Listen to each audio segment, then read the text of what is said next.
Welcome to A More Brilliant Life. We share inspiring stories from people who hit rock bottom, faced their challenges, and transformed their lives. Learn how you can rise above expectations, discover who you are, and reclaim your future. But to me, it was like you get one life, and what are you going to do with it? I mean, you don't necessarily, it's not about making money. It's not about anything. It's like, to me, it was how many adventures could I have? How many experiences? I just want to just have memories and experiences. And the only way I can do that is to put myself out there. And it's scary. Welcome, Paul Blanchard, to A More Brilliant Life podcast. This is the podcast centered around people's life transitions, life transformations, really major pivots in life, career moves, career changes, international relocation, all of those things we talk about on this podcast. And Paul, ever since I saw that you booked the podcast, I've been so excited to interview you because you and I also share a similar path where we decided we're leaving the American grind, we're leaving the American dream and moving to a different country. But I kind of, I want to know about like, what was that transition like for you? What was bubbling up within you and your family back in the U.S. where you decided that you wanted to move abroad, and all of those things? I want to know all the good, the bad, and really like the decision-making process behind everything, and the thoughts kind of that were all happening within you to make that leap. So Paul, go ahead and introduce yourself. Let's hear about kind of where you come from and where you are today. Sure. Well, thanks a lot for having me on here. I'm really looking forward to talking to you. Let's see. I'm Paul Blanchard. I'm an expat, came out of Southern California, moved over to France about 2.5 years ago. It all started back in COVID. Well, let me take you back. We had been talking about living in France for about 25 years. But it was a nice, safe someday for me. Making the leap is a big deal. But one day I was sitting in my office. We were living in Southern California, Newport Beach. And my better half, Denise, said, "Hey, we need to talk." So I'm like, "Oh, great. What's going on? What'd I do?" So I went into her office and she said, "What are we doing here?"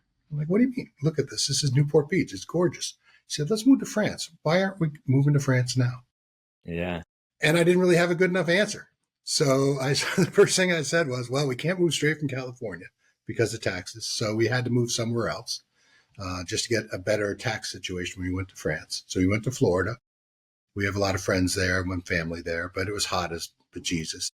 So we decided, let's go. We're not going to do one more summer in Florida. We're going to go to Paris.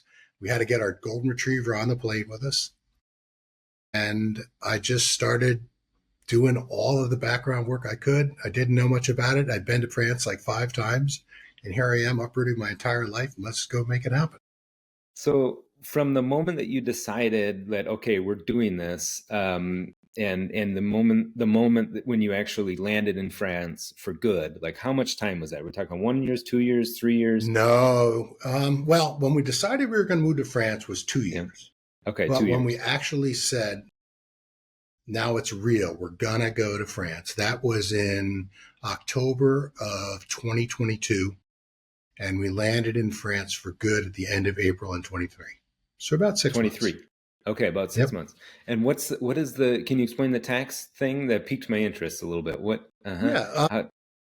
Uncle Sam's going to get their bit.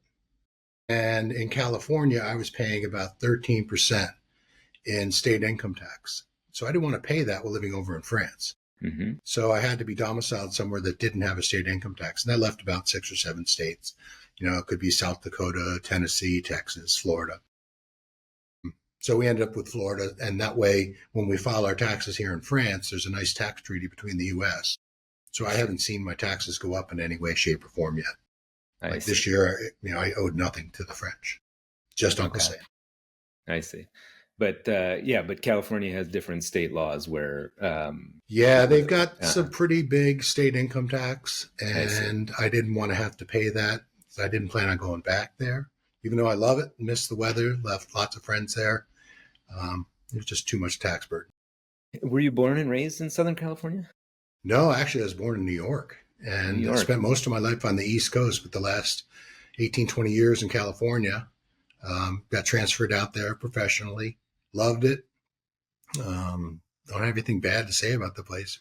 We just had other plans what we wanted to do with what we call our fourth quarter of our life. Sure. You know that I moved to Costa Rica. We moved our family to Costa Rica here.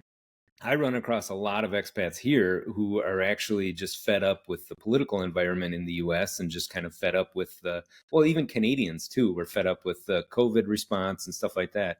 We run into a lot of people like that. But for you, this was a completely different motivation, is what it sounds like. You wanted to move to France. Absolutely. It was okay. All right. Yeah. In fact, a lot of my clients are in that boat. Yep. They're like, I just can't take what's craziness is going on. For us, it was always in the cards. We'd always talked about doing something like this. It didn't matter to me where I moved to. I could have lived in Italy or Spain, really anywhere. I just wanted more experiences. I wanted to be on my deathbed looking back saying, I tried stuff. I didn't want that woulda, coulda, shoulda. It's nice and safe. I mean, it's like with you. You're moving to somewhere you need to learn another language, another culture. And France is a very strong culture, I'm sure, as you know. And to break in, it's not easy. You better have a very strong sense of why you're doing it. Because I didn't want to turn tail and head back. Yeah, no, I agree. And Costa Rica has a similar vibe to it, because obviously Costa Rica gets inundated with outsiders from people from all over the world. But yeah, to really feel a part of the culture is a whole nother thing. And I think what a lot of expats do here, and it's probably different in that, like, here in Costa Rica, there's a lot of really strong expat communities. So it's like, move to Costa Rica and hang out with other expats. Whereas, like, I imagine with your experience in France, there may not be such a strong community, or is there? Is there a strong expat community that gets together? There are in certain parts of the country. Like if you go down to the Dordogne, large English expat communities. There's towns, it feels like you're in England. But outside of Paris and in this area of the country, I'm in the Loire Valley, there's not a lot of English speakers. Mm-hmm. So it feels like real France to us. And it really forced us to learn the language. It's always going to be a work in process. I'm certainly not fluent, but I can conjugate a verb, and I know a lot of the important nouns, and I do a lot of pointing. So I want that. Okay. And yeah, so after 2.5 years, like, where would you place your level? Intermediate, advanced? Probably. I can read it better. Mm-hmm. And if I'm talking to someone, I really need to have them slow down.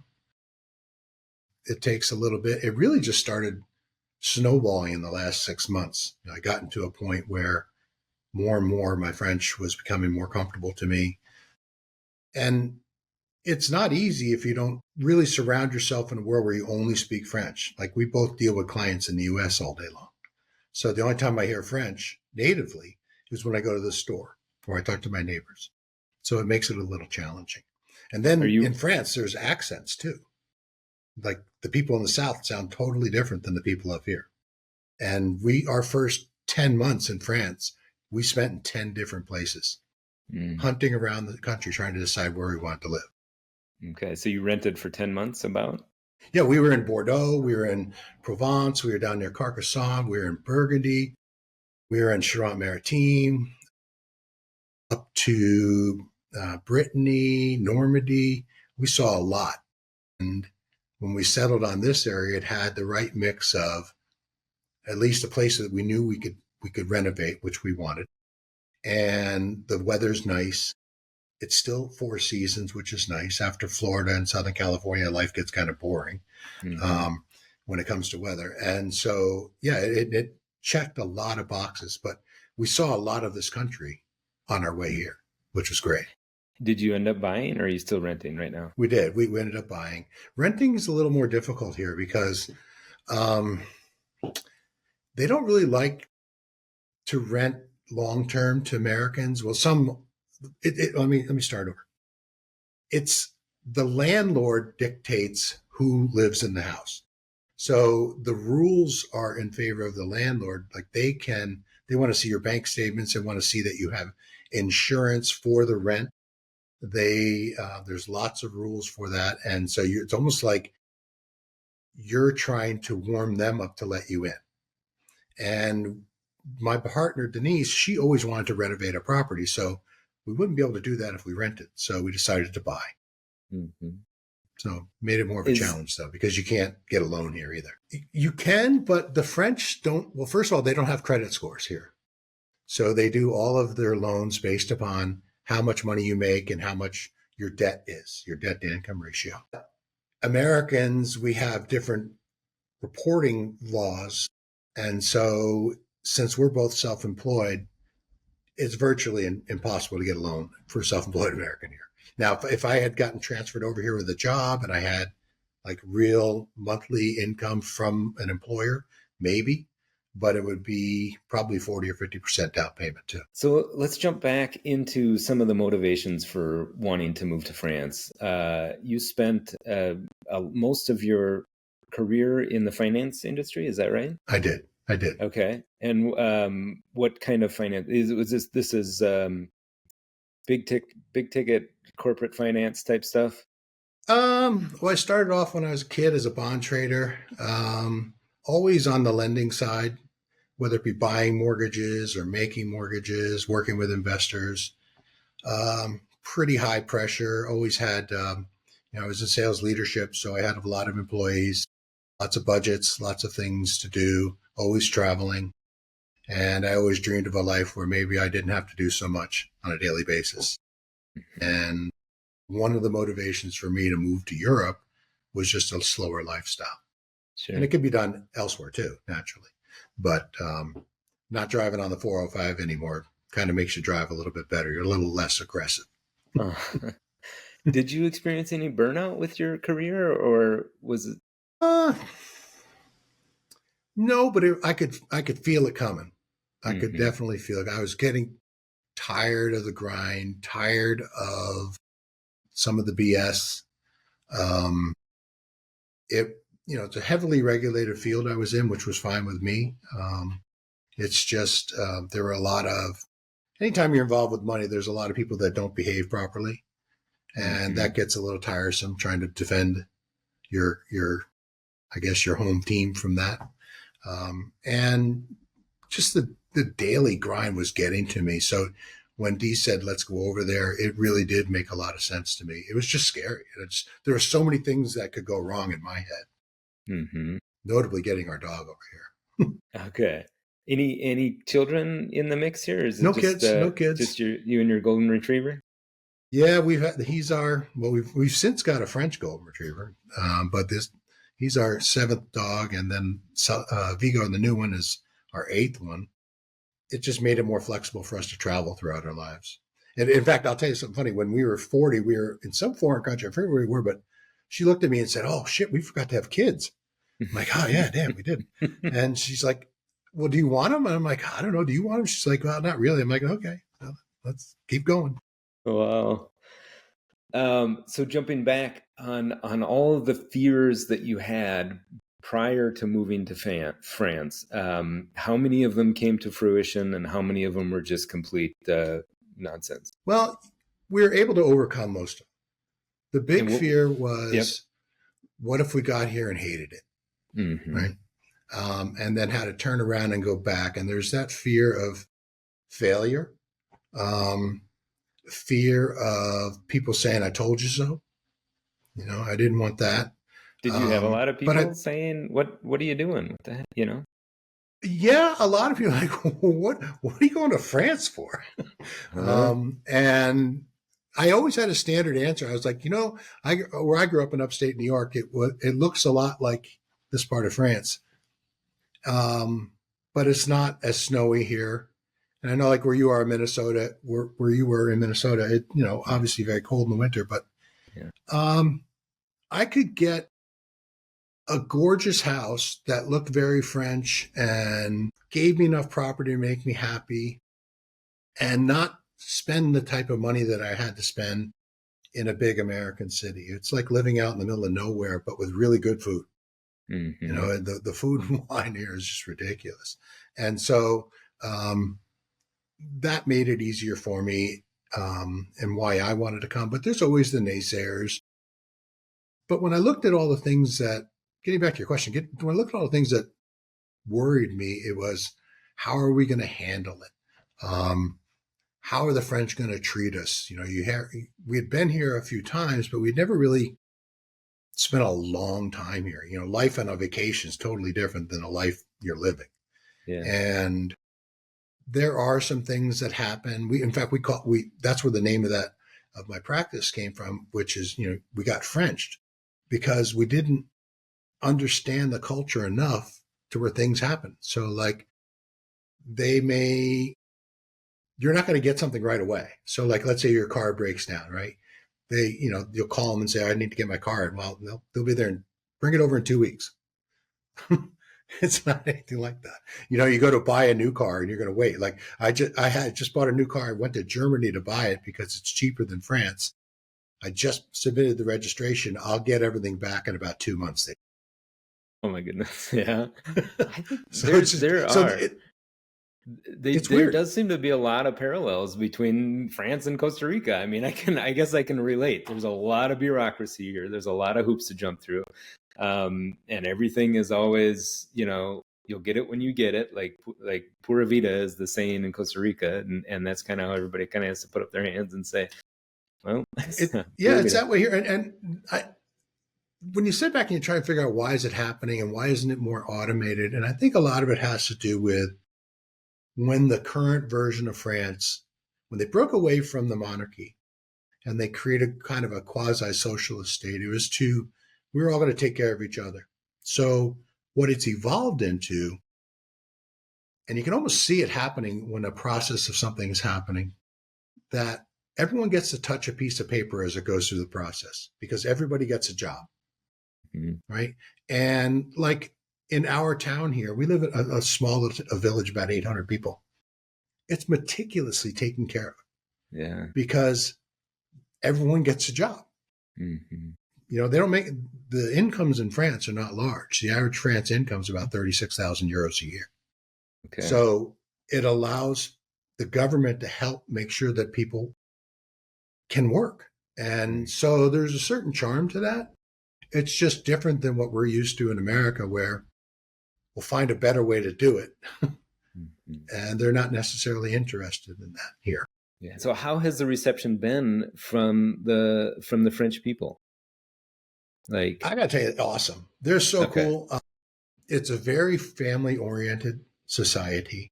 They even have laws about like Sunday afternoons. Some departments, which would be like a county or a state, are so ingrained with you need to spend time with your family that you could almost get a ticket for mowing your lawn on a Sunday afternoon.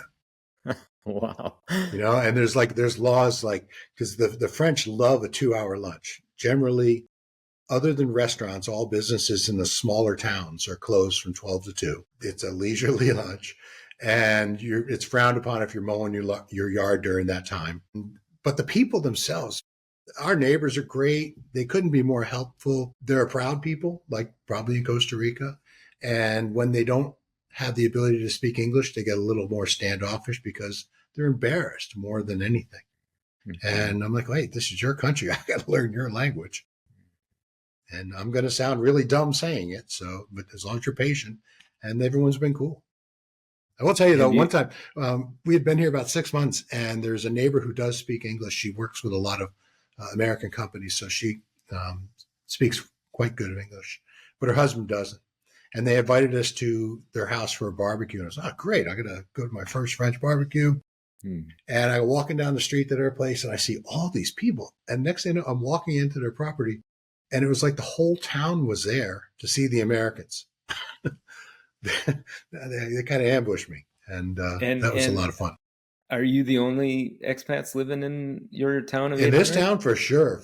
There's a bigger city about 5 minutes from here. It's got about 10,000 people, and from what I can tell, talking to my banker, that there's 3 Americans that live in the area. Yeah, that's a completely different experience. I mean, it's. I imagine. Does it feel isolating? Does it feel scary to like be kind of? Sometimes like when Denise goes to the U.S. and I'm the only one here, and I only know like three people in the country that I know very well, and they're not near me, and so that can be isolating. And that's why I always come back to, you really need to understand why you're doing it. And so many Americans fail in Paris. I've seen statistics. The average American lasts about 18 months in France, and I think it is the isolation. If you don't know the language, it's difficult. You have to learn the language, and you can use your phone to translate. My first couple of months here, if someone was looking down on it, they'd probably like, what the hell are these doing? I'm talking to my neighbor into my phone, showing him, he's talking to his phone, looking at me. But that's where the isolation can come, is if you can't get involved. Luckily, Dee's my best friend, and we're in this together. We know why we're doing it. It's for the adventure. It's for the challenge. And, we're just pig-headed enough to make it work. Yeah. We're not going to stop. I completely agree with your motivation in that, like, look, I don't want to get to that 60, 70, 80 years old and your body is struggling and you look back on your life and you're like, oh, I wonder what it would have been like, how my life would have unfolded had we actually acted on this motivation to move to France, to move to Costa Rica, to do whatever the dream is. And yeah, that's one of my strongest motivations too, is just like, I want to live several lives in one lifetime, and I don't want to just fall into this Groundhog's Day effect for the rest of my life and then look back on it and be like, it's not for everyone, but to me, it was like, you get one life, and what are you going to do with it? I mean, it's not about making money. It's not about anything. It's like, to me, it was, how many adventures could I have? How many experiences? There's something that always comes back to me. It's like, I heard someone say one time that the memory is always better than the photograph. And I agree. To me, I just want to just have memories and experiences. And the only way I can do that is to put myself out there. And it's scary. I remember my first couple of months going to the grocery store. It's like, okay, you got this, man. You can do this, and, but that, to me, that made me grow, and it makes me more confident, probably helped me in my writing more than anything. But yeah, a lot of people, I run into a lot of Americans, especially when I'm in more of the tourist areas, and they're asking where I'm from. I say, well, I actually live here. And they're like, how'd you do it? I always wanted to do something like that, but it's too scary. And like, it's just the right set of circumstances. And I was with the right person that could enable me to dig deep and say, okay, let's go do it. So when you look back on your experience over the past couple of years, like in you kind of compare the ledger of good versus bad experiences, like, where does the ledger tip? I mean, have you had more challenging, difficult, bad experiences, or more, you know what I mean? And like, how do you even balance that in your it's thinking? More self-inflicted wounds, and I describe it to people that it's two Americans bumbling through how to learn how to live in France. And, shipping my car over was the dumbest thing I ever did. That was a 2-year affair that ended up me having to sell the car. But the ledger itself, I don't know. I would say that I don't really miss America right now. I miss friends and family, but I actually like the life they're carving out now. And heck, it's so inexpensive to live here. It'd be kind of hard to go back and pay the prices that you pay in America. That's probably more emotionally than anything, but yeah, I would say that on balance, I'm happy it happened. We've been doing a lot of renovation to our house. We should be done with it finally by the end of the year. And then we're hoping to use this place as just a base to go see the rest of Europe. The train system's great. The highways are great. You can drive anywhere. And so we want to be explorers. Super cool. Tell me more about the car experience. Yes. Okay. So I shipped it. from the U.S., from Jacksonville, I think it went out of, and it arrived late. It arrived damaged.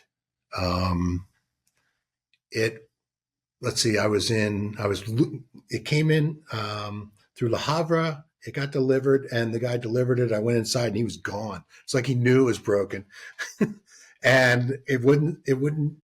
The power steering wouldn't work, and so I finally got it working, and then it just stopped by the time I got to Burgundy one day, and it got shipped. They said this was in July of our first year.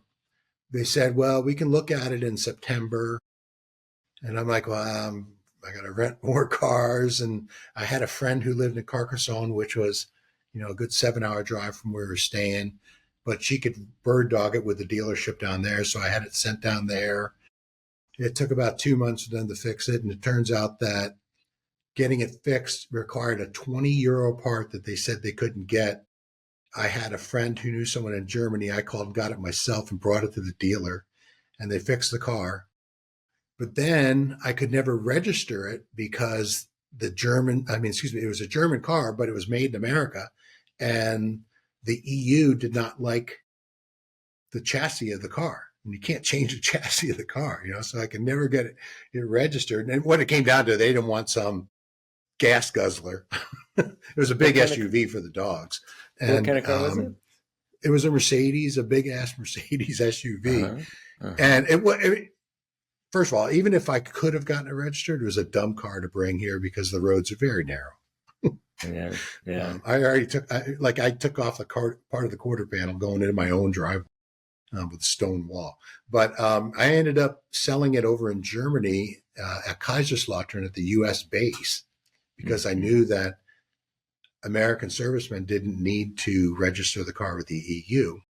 So I brought it over there, and they said they'd sell it to some diplomat. I'm like, great, just give me the money. But that was a 2-year affair. Wow. Huh. Yeah, we're in our experience here in Costa Rica, we were one of the few people that actually opted to ship our things. We didn't bring a car or anything like that, but yeah, we did end up putting all of our household items, all of our household goods into a shipping container and getting it shipped. How long did that take? August. We loaded it August. I think it was around 3 months, but what ended up happening is when we get, okay, let me back up. Yeah, it was around 3 months, But what ended up happening is when we got here, we had signed to purchase a contract for an apartment, a condominium apartment here in Costa Rica. And a week before we were scheduled to leave, we get this message on WhatsApp from our condominium developer who's like, yeah, there's been some delays. Your condominium's not going to be ready. We'll just put you up in an apartment while we finish it up. So we came to the condominium development. They kind of scattered us around from apartment to apartment. We stayed in about, I don't know, 5 or 6 different locations here while they continued working on the apartment. And what we came to find out is when we arrived here and we looked around our apartment, we're like, this isn't a delay. You guys haven't done anything to it since we had signed the purchase contract in July. And we arrived October 15th. So there was like a 5-month-ish, whatever that was, 5-6 month-ish period where, I mean, it appeared like they had just done very little, like they had just started on it. And then, they're given these, and this is a part of the culture shock that we encountered here in Costa Rica, is they always just want to give you the answer that you want to hear. Right. And they want, they're such people pleasers. They want to do everything, just right. Or they really want you to be happy. And so like they were giving these deadlines, like, oh, we'll get your apartment done in 1 month. And I'm like looking around and I'm like, how? And how is that possible? They're like, it'll be ready November 15th. And I'm like, I don't see how that's possible, but whatever, and then we would talk to like some of the neighbors and they'd be like, January, probably about 3 months. I think they'll get it done. And that's exactly what happened. So we ended up renting they put us up in a few different apartments from October until December. We went back home for Christmas and then came back in January and our apartment was ready, or more or less ready. So at any rate, we had to take our storage container. The storage company had to put it into storage because it had gotten through the customs process, and customs took like a month or a month and a half in itself. It sat in a facility in San Jose here. But yes, so then we had our shipping container delivered in the middle of January when we finally got our condo. Yeah, we were gonna, when we were getting ready to move, I was like, let's just sell everything. Mm-hmm. And she was like, I don't know. It took me a while to curate all this stuff. And I'm like, it's not like we can't get an armoire in France. Yeah. So ultimately she came around and we got rid of most of everything except for some art. Are things cheaper there, or it's a pretty hefty tax on household goods? Well, there's a 20% VAT tax on everything, but it's in the price. Mm-hmm. It's weird. It's like things that you need are very affordably priced. But if it's a luxury item, like if you want a fan, you're going to pay a higher price for a fan. You don't need a fan. Yeah. But by and large, things are, food's cheap here. Gas is expensive, naturally. But France is lucky. We're lucky here because the only thing that France doesn't produce for itself is gasoline. But everything else they produce here. So all the food comes from France. The fruits and vegetables are magnificent here. But yeah, you had mentioned how long things take. When we bought this place, I signed the sales agreement in the second week of November, and we closed on the house the second week of March, and I paid cash. Wow. It took that long. Yeah, the only thing I can think of is there's a couple things. French inheritance laws are pretty onerous. And so, like, if you pass away, all of the living and connected relatives have a right to the place before everyone else does. So they probably have to do a lot of due diligence to go back hundreds of years. Like this house, was built over 200 years ago. And so they had to check that out. And I noticed when they dispersed the proceeds, the owner of the property got one check, but his children also got checks.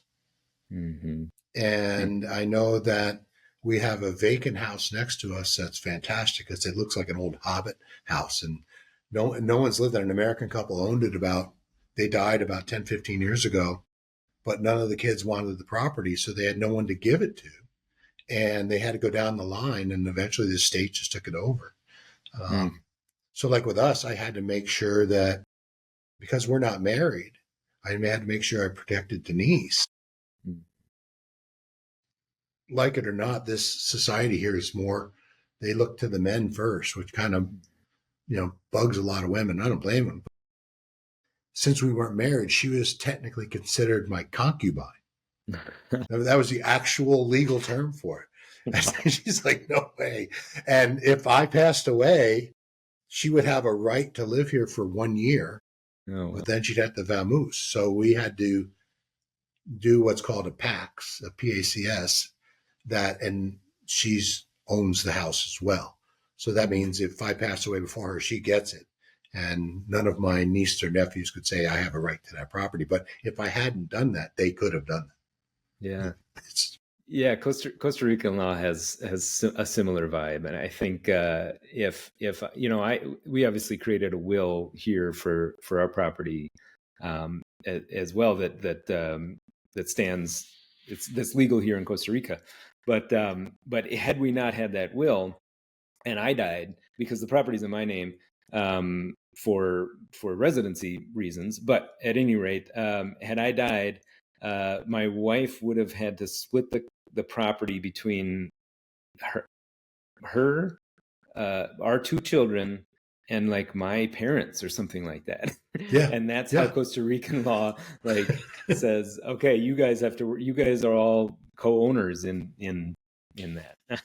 It's just weird, Yeah, we ended up getting a will too, just to make sure, but it's weird. It's like, even when we closed on the property, it was, when you close on a property in the US, it's a stack of papers, right? Mm-hmm. Here it was like maybe 20 pages, and they did it like on a screen.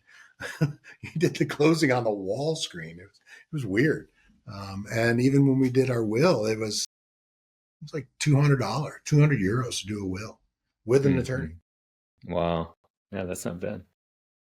So, one of the things that we've noticed is that you can't really see your own culture, that you grew up in, like in America. You can't really see your own culture until you've lived in another culture, until you lived outside of the US and experienced some serious time over 1 to 2 years, I think, away from your culture. So is there anything that stands out to you that, like when you look back on America, like what kind of things have you learned about America having lived in France? Is there anything that comes to your mind? Yeah. The big one is freedom. In what context? If I'm driving down the road, a gendarme can just pull me over and check my paper. The police. Police. They can. In fact, there's a lot of times when France is known for their circles, their traffic circles. I mean, literally. I mean, you could drive 50 miles and have 20 traffic circles, and they, in many lunchtime situations, you'll go around and they're looking to check people's insurance and see if they had any drinks at lunch. And what's in France, I'm sure a lot of them have. But they can pull you over anytime you want. And when we first moved here with that car, I was talking about, it was registered in Florida, so there's no license plate in the front. Mm-hmm. Florida doesn't require it. So I got pulled over like 10, 11 times by the gendarmes because I didn't have a front license plate. And when I was going to Paris one time to pick up the niece in the airport, this gendarme, he was ready to take me to prison. And because I didn't have a license plate. And I'm showing him online that Florida doesn't have a license plate. And his partner's saying, let him go, let him. And he finally relented. Wow, I can't drive this car anymore.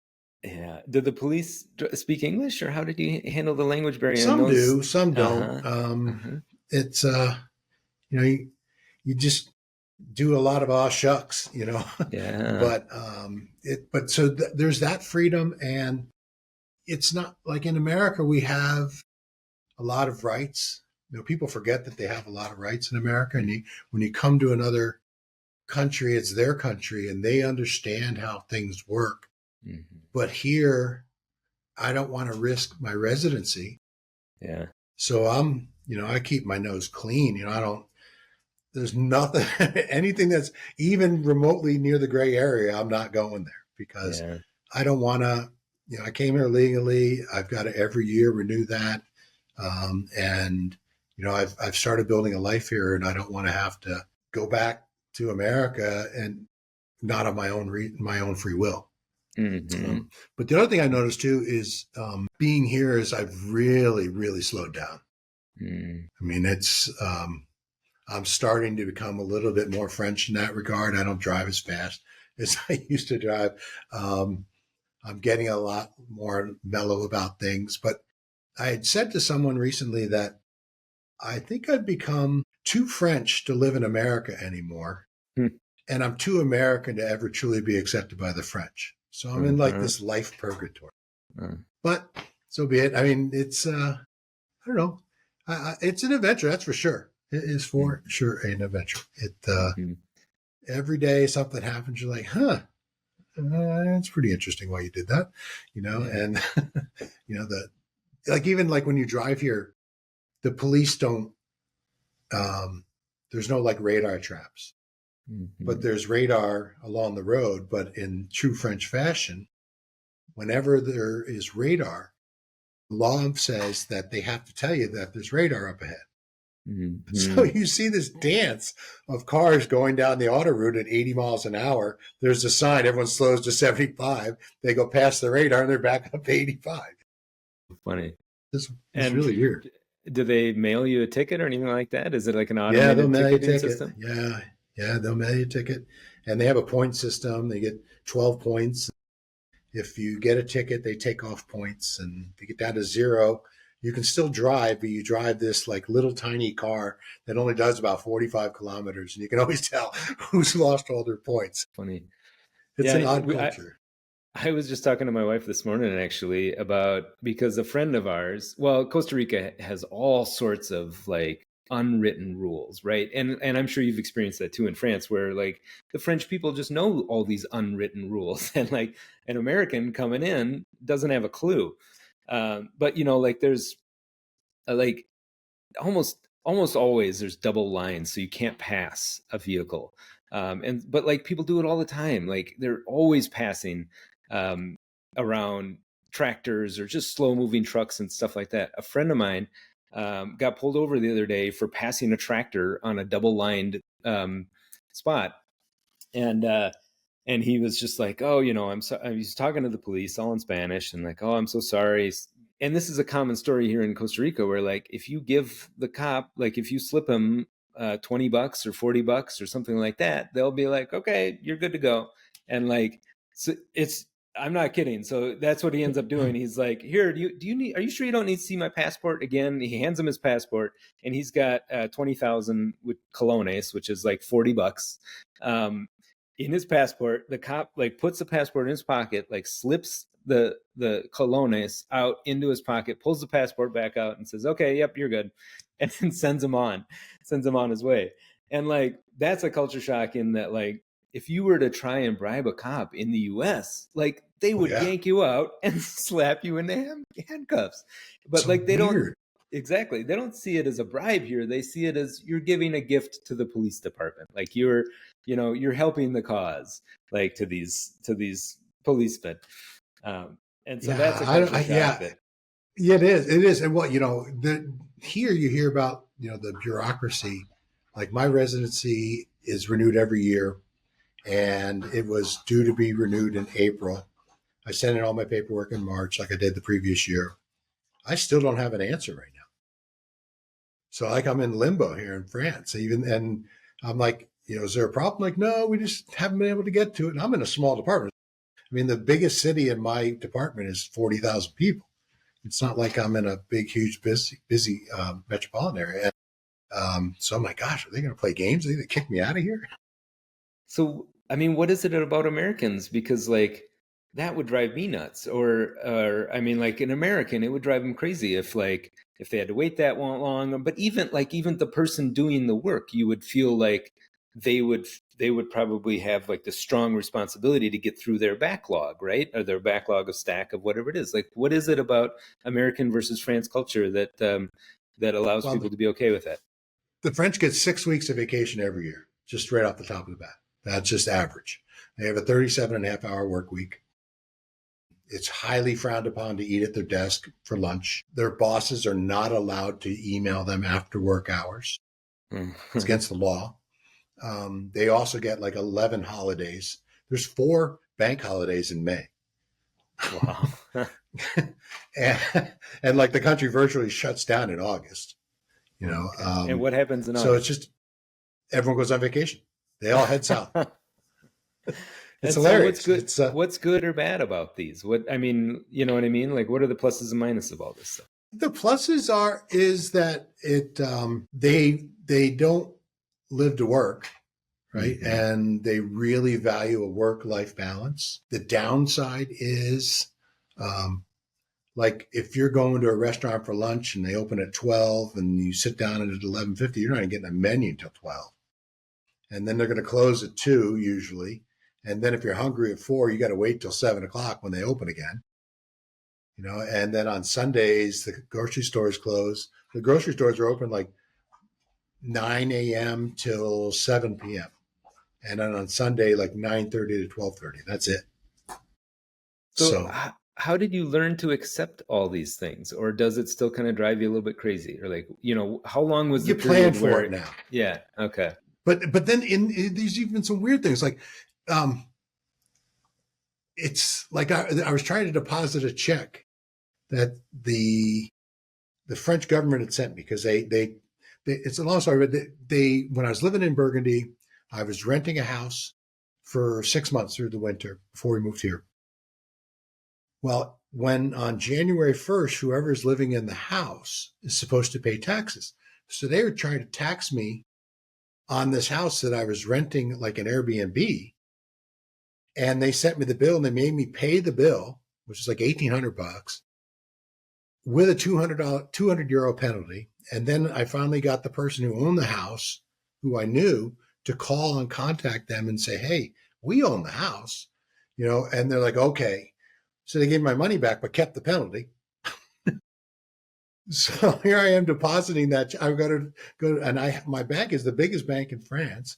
It's like Bank of America is to the U.S. And I go to deposit the check on like a Monday, mid-morning, and the bank is closed. No signs, just closed. And I went back like 2 days later, it was still closed. And then Thursday I went in there, then there were two people sitting in the bank, and I said, I need to deposit a check. And they had me fill out this thing, and then he just put it in a drawer and said, thanks. Well, and like a week later, it was deposited to my account. Wow. So it's, there's not that effort to get things. The customer service doesn't really exist in Europe.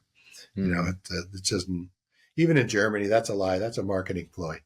They're no better. So that you just get used to it. You don't like it, but once you finally accept it, you're just like, okay, fine. There's no reason to get amped. And that's part of the cooling down that I really have embraced, in that I'm not all upset about, but the downside is, in America, you learn how to get what you need from a service perspective. We learn that in business. So you know how to, put the pressure where you need to put the pressure. Well, culturally, you don't know that in a foreign country. So that's hard there. You don't know the language as well as they do. That's also hard. But here in France and in many countries in Europe, you can't really badmouth someone online. So I couldn't yelp the living daylights out of a particular person, or else I could be sued for their bad behavior. So you can't cajole your way into getting what you need. If you raise your voice, you're going to the bottom of the pile. So you almost have to play nicey nice on everything. Like when I'm sending a note into the department to ask them, when am I going to get my residency renewed? I'm like, I recognize you have a lot of business to attend to, and there's probably short staffed, but if you could see to helping me out. I mean, it's weird. That's a kind of a weirder way to think. And they really insist that you say bonjour every time you see somebody. The first time I was sitting in a doctor's office, when people walked into the waiting room, they said bonjour to everybody. Yeah. It's just like Costa Rica. It's just like you go in a grocery store and the guy at the counter says bonjour as you're walking by. You're like, huh? Yeah. Yeah. No, it's very true. And like, people will always say buenos dias, like good morning, or buenas tardes, good afternoon. And it's always that first moment that you present yourself in front of a crowd of other people. Yeah. Yeah. My neighbor shakes my hand every time he sees me. Yeah. Yeah. I'm like, hey man, how you doing? He's going to shake my hand. I just saw you yesterday. But and so is relocation consulting, that's what you do now? Is that your full-time gig, or what would you say you do now? Yeah, I had to do something. I think I retired too early. I wasn't even the retirement age yet. And, I looked down, what are my options? And, I couldn't sit and day drink. It's not a good plan. And Dee was busy with her business. And I started thinking about what could she consults to American companies back in the States that sell to the government. And she's always back there. Because when you come here, you sign an agreement with the country saying that you're not going to work in France. So like all my clients are in the US. And because they don't want me to take a job from a French person. Right? And that's fair. So I started thinking about when I moved, there was all this information about what to do, but not how to do it. So I started putting things out online, and I started getting clients that wanted help moving over here. How do we handle things? And it's not really about how to get your visa, because that's pretty straightforward. That's online. It's like, your car breaks down. What do you do? How do you handle this? Where are the grocery stores? What's the nomenclature? So I ended up writing a book about it, and people seem to love it. It's just easy for them to, here's the roadmap. You want to know how to do it? This is how you do it. Cool.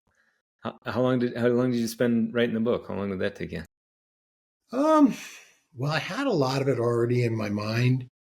Believe it or not, 2 months, only 2 months. Wow. Holy cow. In fact, I got another one I'm in the middle of doing now that is less. The first one is a how to move to France, but there's also some stories about dumb things I did, and hopefully you'll avoid doing them too. Yeah.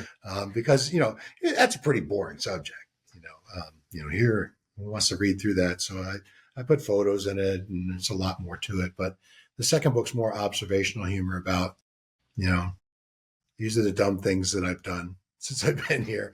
And it's more fun, it's just, something. So I have a lot of time on my hands. I work with generally 1 or 2 clients a month. That's about it. Mm-hmm. I don't want to be that busy anymore. And, it's just, I really work with clients that are coming over here either to have a second home or they're relocating here as they retire, and they don't have the time to do it themselves. They're like, can you just do it? And those are the ones I help. And do you drive them around the country, or is it all done via consulting? Hell, if they paid me enough, I'd go pick them up at the airport. Sure. Uh-huh. Most of the time what I do is I help them try and hone in on where they want to be. Mm-hmm. To me, that's the hard part. The reason why we didn't move directly here is I've got really bad FOMO. I didn't want to say I'm going to move to this area, and then what about these other ones, that I have had an interest in. The good thing for us is it was, even though we were renting Airbnbs, it was still cheaper than living in America. Yeah. You could, wow. I rented a house, this blow your mind. I rented this house that had a pool, and it was 4 bedrooms and a couple acres of land. It was spectacular. It was $1,300 for the month. Wow. Yeah. Yeah. So that's really it's not cheap. Expensive. Mm-hmm. So anyway, I'll help people try and find where they want to be. I spend a lot of time trying to talk them out of it. You sure this is what you want to do? In terms of keeping them where they are in America or wherever they're coming from? Yeah, I ask them a lot of questions. I've had a number of people. I'm like, I wouldn't recommend you move here. I don't think this is for you, because it's gonna. Well, there's times when it's gonna suck. Yeah. I mean, you're not gonna like it. You're gonna be unhappy. You're gonna miss your family. You're gonna miss the comfort of knowing how things work. You're not gonna understand why things are happening the way they are where you are.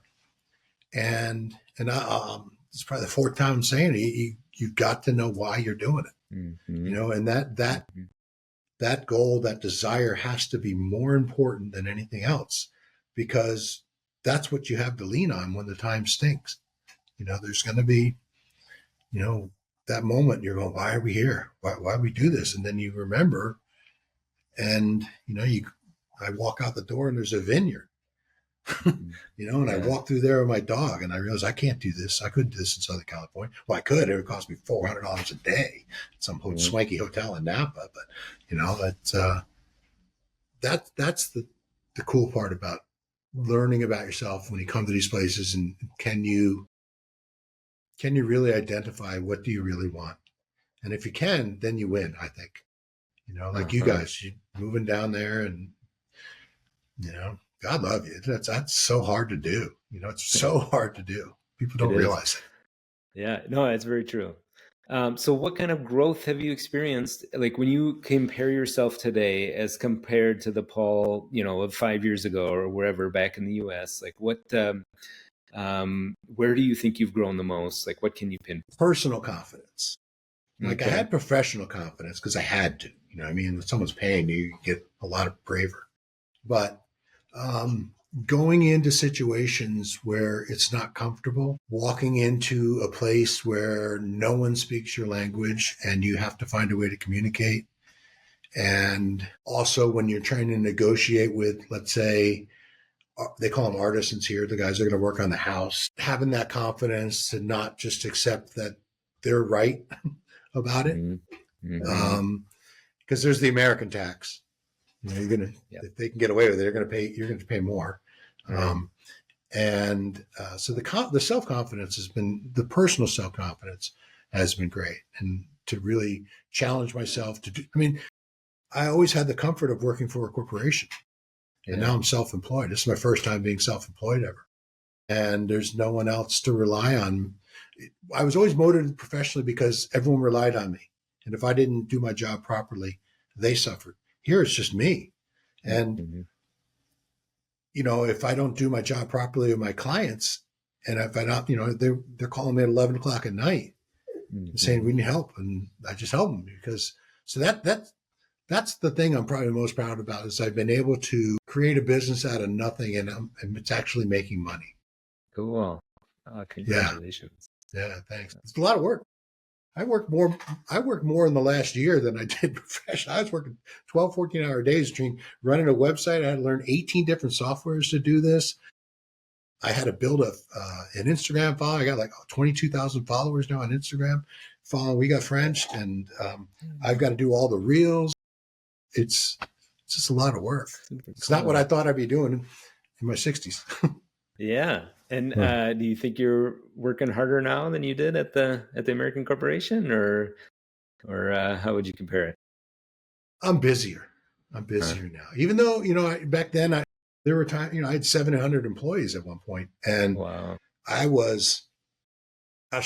get like 200 emails a day and phone calls and people coming in and out of my office. But it was different than it is now. Here, it's like, if I don't do it, it's not getting done. This thing's not going forward. I have to get it better every single day. I've got to promote it. It's rewarding though, because at the end of the day, I'm doing something that does help people. It's not something that's just helping me. You know, it's because I just see too many people get bad advice. I see it online. I see it in Facebook groups. I'm like, oh, don't do that. You know, it's almost like they got these bots giving bad answers in Facebook groups. So what are some of the worst answers that you've seen? What are some of the worst answers? I just see bad advice all the time. You know, I see people that are like, oh, we're coming into Paris and we're going to rent a car and drive to Nice. And I'm like, that's 11 hours. And we're going to do it and come back the next day. And people promote that. They're like, yeah, you do this. And you get these, well, I'm sure the same thing in Costa Rica. There's people that are doing similar things to what I do, but they may not have the same, I guess, ethic to, like, if I tell someone I'm going to work with them, I'm going to work like a dog to make sure this works out for them. Right. And if it doesn't, then that's shame on me. I didn't do it right. You know, even if they don't do everything I tell them to do, it's still my responsibility because I signed a contract, said I'm going to help you get here. You know, and that's, I mean, I can't afford to have somebody say this guy screwed me over. And I see it a lot. I get a lot of clients from other vendors. They're like, this thing's a mess. Can you help me? I'm like, no, I'll try. And can you pinpoint what was the bad advice that they received from the other consultants? Most of them are in the realm of documentation and what information, because it changes a lot and you got to pay attention to that. There's a lot of bad advice about where to live.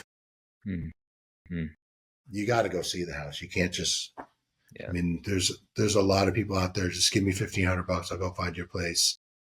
That's not a good thing to do. Yeah. And I have personal experience with that too, as well. When we decided to move to Costa Rica, we actually made 2 trips down here. One of them where we checked out, one big section of the country. And it's so true. You can look at pictures on Remax or on, the realtor websites, but something can just look absolutely amazing with pictures, but you get there, you get on the property and you realize that, oh, this is just not going to end well. This is not going to work out. And it does. It takes that physical presence. It takes that the time and really forethought to be able to figure out, okay, what area is going to work well for us. What are my non-negotiables? What exactly do I want?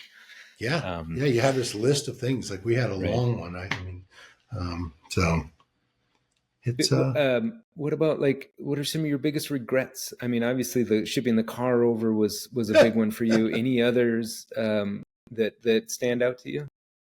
I should have known the language better when I got here. Yeah. But like I said, I wasn't planning on coming here. I mean, like even when I remember I told you we decided we were going to move in October of 2022. And in December, we were at a restaurant celebrating Denise's birthday. And I looked at her. I'm like, hey, all right, are you sure? Are you sure you're ready to move to France in April? And she's like, I'm all in. And I just remember thinking, oh, shit, I'm moving to France. The bus is going and I'm going. But I spent so much time. I ended up quitting my job that I was doing at the time and spending 4 months not doing nothing but logistics. And I should have been spending more time. I was taking lessons, but it wasn't the same as when you get immersed in it. And I wish I had known a little bit more about it. Do you work with a private tutor now? In some regards, that was kind of the fun. Do you have a private tutor now for the language?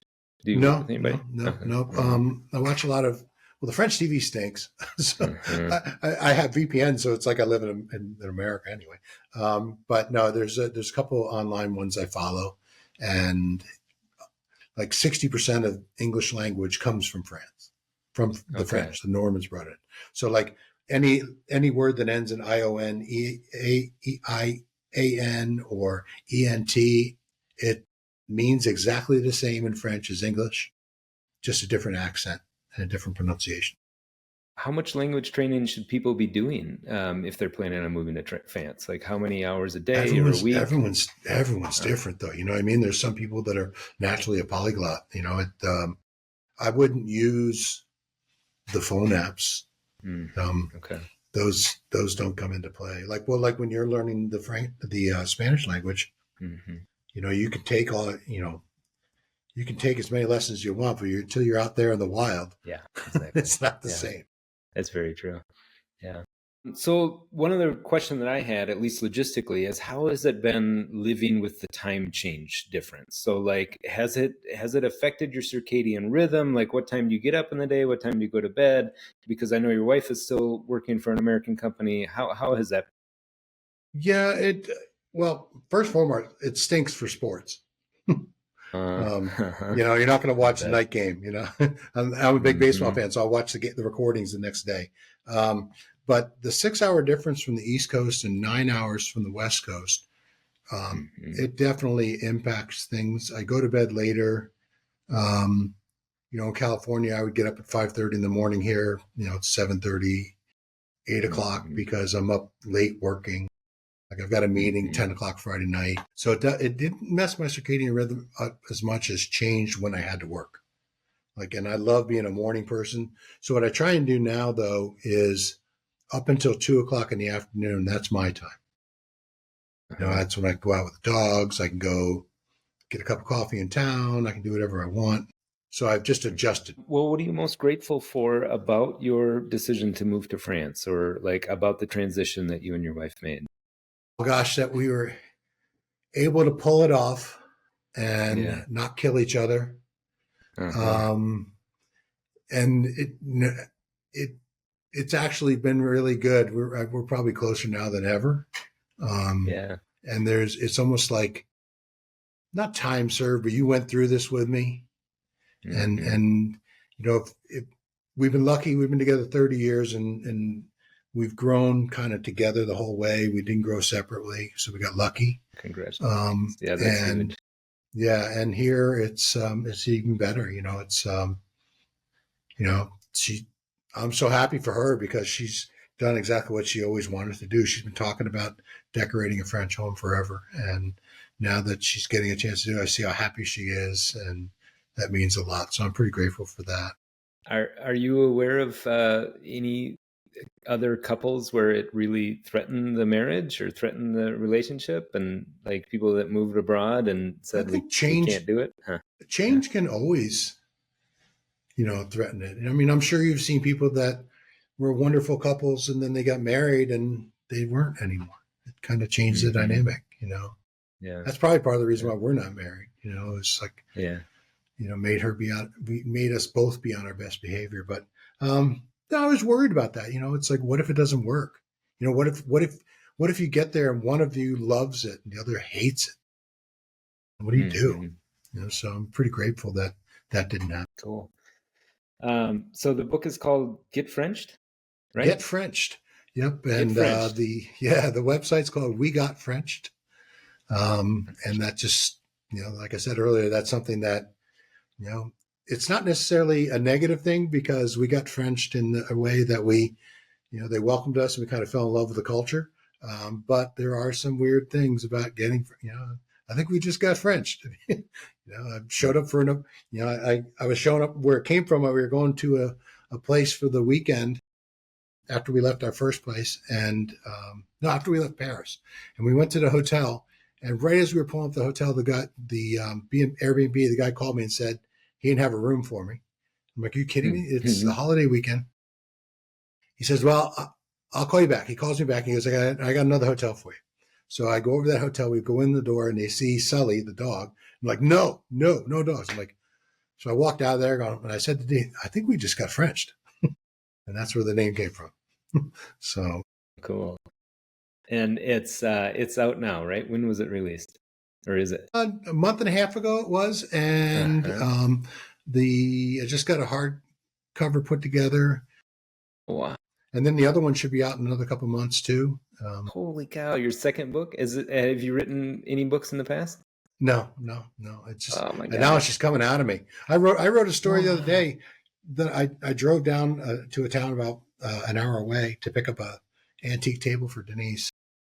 I just got back and wrote a 3,500 word story on it. Jeez. Well, congratulations. Coming out of me. It's clearly, yeah. No, I think that shows that there's something like that's success right there. When all of a sudden, like, your creative energy, like, just starts pouring stuff out, like that means you're doing something right, really. And that's not me either. If you knew me 5 years ago, like you asked me that, you're like, no way is this guy going to write a book. Wow. Oh, well, congratulations. Thanks. And now the other one's like 357 pages. Jeez. Holy cow. Huh. Well, I'm excited for your future, Paul. It's you got everything clicking, and you got quite a platform that's growing, that's really blowing up. Thanks. Congratulations. You too. Thank Yours you. is getting bigger, Thank you. And I'm going to have to make sure I promote it. I'll tell people that I was on it. Cool. See if we get more people to come visit you. Yeah. It's all about international relocation, like just intercultural experiences, living outside the U.S., like learning about yourself, learning about your culture. It's all nuts. I think it's chaos, man. It's chaos. In fact, that's the name of the next book. It's called Savoring the Chaos. Cool. I love it. That's a great name. But, all right, man. Okay, well, thank you so much for being on the show, Jacob. Paul. And I wish you the best with all your endeavors. Yeah. All right, man. Have a great one. Hey, thanks for joining us. If you want to find out more about us and our mission, check out brilliantlifejourney.com.